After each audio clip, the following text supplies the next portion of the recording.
সুকুমার রায়ের গল্প চীনের পাঁচিল। চীন দেশের রাজা ছিলেন চীন শি হুয়াংতি। চীন মানে আদি রাজা, যার আগে আর কেউ রাজা ছিল না।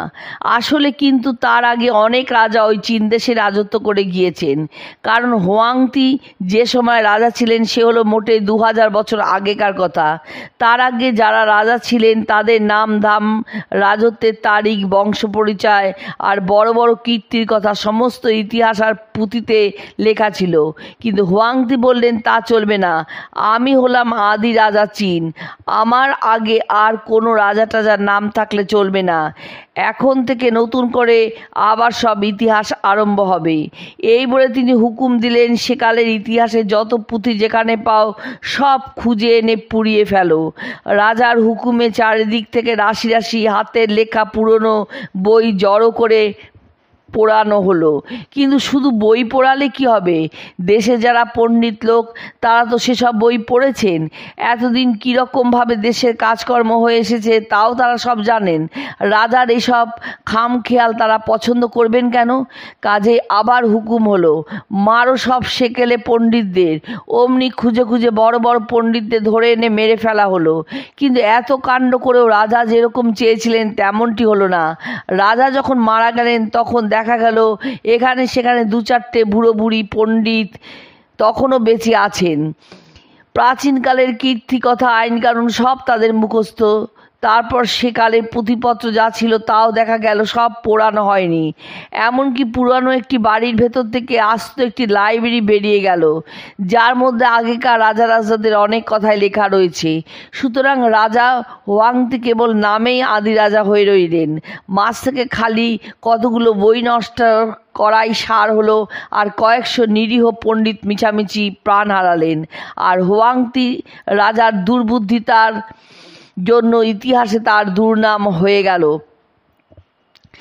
জবরদস্তি করে রাজামশাই নাম কিনতে গিয়ে ঠকে গেলেন, কিন্তু আর একদিকে সত্যি সত্যি তিনি এমন একটি কীর্তি রেখে গিয়েছেন যার জন্য আজও তার নাম লোকে মনে করে রেখেছে। সেই কীর্তিটি হচ্ছে চীন দেশের রাজ্য ঘেরা পাঁচিল। মানুষ যেমন করে তার দালান দুর্গ বা ক্ষেত বাগান দেয়াল দিয়ে আর বেড়া দিয়ে ঘেরে, ঠিক তেমনি করে তিনি তার রাজ্যের উত্তর আর পশ্চিম দিকে প্রকাণ্ড পাঁচিলের ঘেরাও দিয়েছিলেন।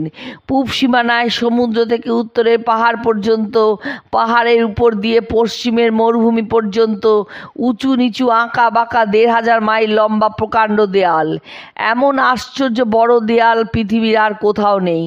চীন সাম্রাজ্যের মধ্যে যে জায়গাটুকু ইংরেজিতে চায়না বলা হয় সেটুকু হচ্ছে আসল চীন দেশ।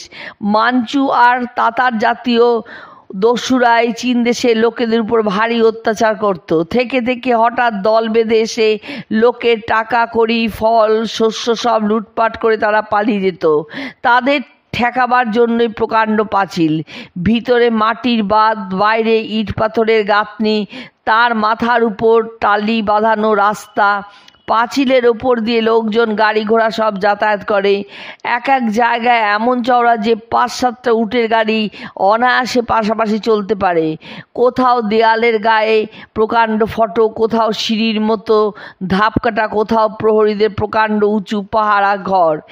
এমনই করে পাঁচিলের পথ চলেছে। পাহাড়ের গা বেয়ে ওঠানামা করতে করতে কত প্রকাণ্ড প্রকাণ্ড পর্বতের চূড়োয় ওঠে, আবার কত নদীর ধারে সমান জমিতে নেমে এসেছে।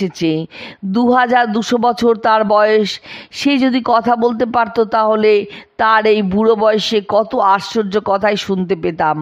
কত যুগের পর যুগ এই দেয়ালের বুকের উপর দিয়ে কত দেশ বিদেশের লোক আসা যাওয়া করছে। কেউ ব্যবসা বাণিজ্যের জন্য, কেউ চুরি ডাকাতির জন্য, কেউ দলে বলে রাজ্য জয়ের জন্য। তুর্কি, তাতার, মঙ্গল, মাঞ্চু, চীনা, কার অস্ত্রে কোনো বিক্রম ওই দেয়াল তার সাক্ষী। কত রাজার, কত রাজবংশের কত অদ্ভুত কাহিনী, কত সুখ দুঃখের ইতিহাস। হুয়াংতি রাজার বংশের বা হান বংশের প্রতাপের কথা, যার ভয়ে তুর্কি তার জব্দ হয়েছিল। তারপর অরাজক দেশে অশান্তির যুগ, যখন ঘরে শত্রু বাইরের শত্রু, তার মধ্যে রাজায় রাজায় লড়াই। তারপর তাং রাজাদের দিগ্বিজয়ের কথা, তারা যুদ্ধ জয় করতে করতে পারস্য আর কাস্পিয়ান থেকে কোরিয়ার শেষ পর্যন্ত রাজ্য দখল করে বসেছিলেন। তারপর ছোটোখাটো রাজাদের ইতিহাস পার হয়ে সুং বংশের কত কীর্তির কথা, কত বড় বড় কবি, কত বড় বড় পণ্ডিত, আর চারিদিকে জ্ঞান বিজ্ঞানের কত আলোচনা।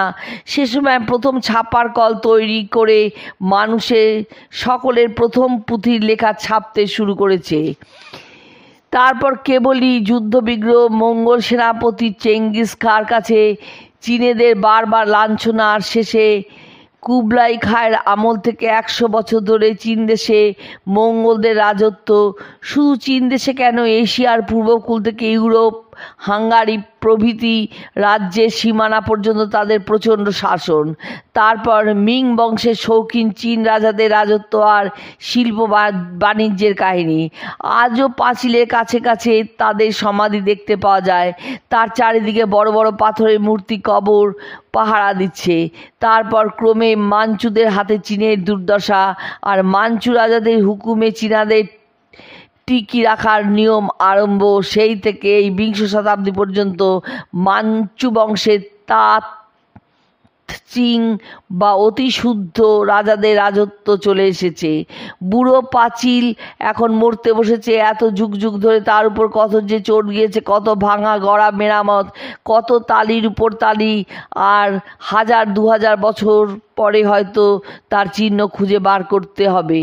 এখনই কত জায়গায় ইট পাথর সব ধসে পড়েছে, মস্ত মস্ত ফাটল দিয়ে আগাছা আর জংলি ফুল গজিয়ে উঠছে। আগেকার যুগে শত্রু ছিল যারা, তাদের হয়তো বা দেয়াল দিয়ে ঠেকিয়ে রাখা যেত, কিন্তু এখনকার শত্রু যারা, তাদের কামান গোলার সামনে দেয়ালের বাদ করবে কি? তাই দেয়ালের আর তেমন যত্ন নেই, চিকিৎসাও নেই। অনেক জায়গায় দেয়ালের পথ দিয়ে চলাফেরার সুবিধা হয়, তাই সেই সব জায়গায় এখন লোকে দেয়ালের যত্ন করে, বছর বছর মেরামত করে। এত ভেঙে চুরে তবুও যা রয়েছে দেখলে অবাক হয়ে যেতে হয়। এক ইজিপ্টের পিরামিড ছাড়া সেকালের মানুষের তৈরি এত বড় কীর্তি আর পৃথিবীর কোথাও নেই।